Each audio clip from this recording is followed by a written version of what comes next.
Est-ce qu'on peut pas se dire, une bonne fois pour toutes, qu'on arrête avec les animaux en 3D dans les comédies françaises?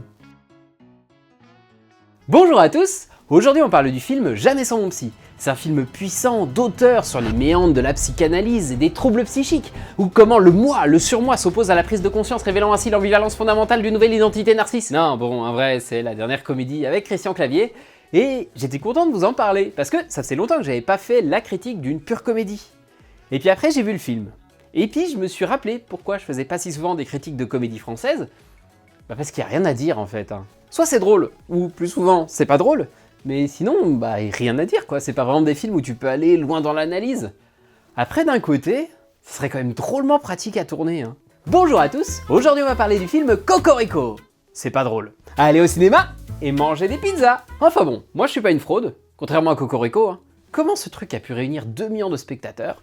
Bref, donc je vais quand même essayer de vous parler de Jamais sans mon psy et vous en dire un maximum pour que vous puissiez savoir si ça peut vous plaire. Jamais sans mon psy, c'est l'histoire de Damien qui est joué par Baptiste Le Caplin. Il est hypocondriaque, angoissé chronique, il cumule les phobies et comme Guenièvre, il a même peur des oiseaux. Alors au début, je trouvais ça complètement con.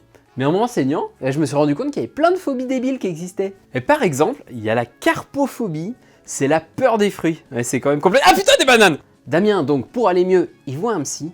Mais le psy, il en peut tellement plus de lui qu'il fait tout pour le tèche de son cabinet. Il lui dit que pour aller mieux, les séances de psy, ça sert plus à rien. Sa seule solution, c'est de trouver l'amour. Et c'est exactement ce que Damien va faire. Il va trouver la femme de sa vie, Alicia, qui est jouée par Claire Schust. Manque de bol, c'est la fille de son psy. Et donc le psy, qui connaît toutes les pathologies mentales de Damien, il va tout faire pour saborder leur union. J'aurais fait pareil. Mais alors, un bourgeois bougon interprété par Christian Clavier, qui fait tout pour faire échouer le mariage de sa fille, ça me rappelle un truc, mais ça m'énerve, j'arrive pas à me souvenir de quoi. Sans pas cette odeur de bouse, je revis. Bon, c'est clair, on n'est pas sur une comédie ultra originale, c'est sur du classique de chez classique pour de la comédie française, mais c'est pas pour autant une catastrophe, il y a pas mal de scènes qui sont plutôt drôles, et puis surtout, le film peut compter sur l'énergie de ses acteurs qui ont plutôt été bien castés dans leur rôle. Christian Clavier fait du jacouille, comme dans 100% de ses rôles, mais il y met du cœur, de l'énergie, on voit qu'il est content d'être là, et moi, il m'a fait rire.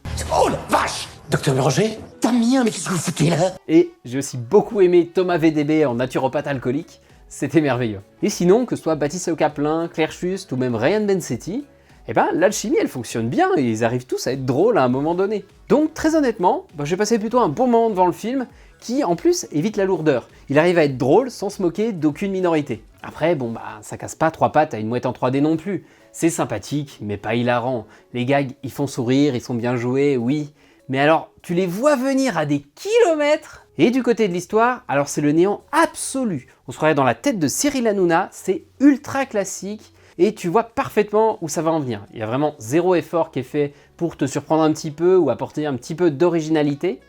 Dites-vous, le summum du film, le climax avec un maximum de stress, de tension, c'est quand quelqu'un se coince le bras dans un fauteuil roulant. Et après, il y en a qui disent qu'en France, on ne sait pas faire des films d'action. Et pour finir, c'est aussi un film qui véhicule absolument rien. Il n'y a pas de message particulier ou quoi que ce soit. Donc on est sur une comédie, sans aucune surprise que ce soit au niveau de la réal, du scénar ou des intentions.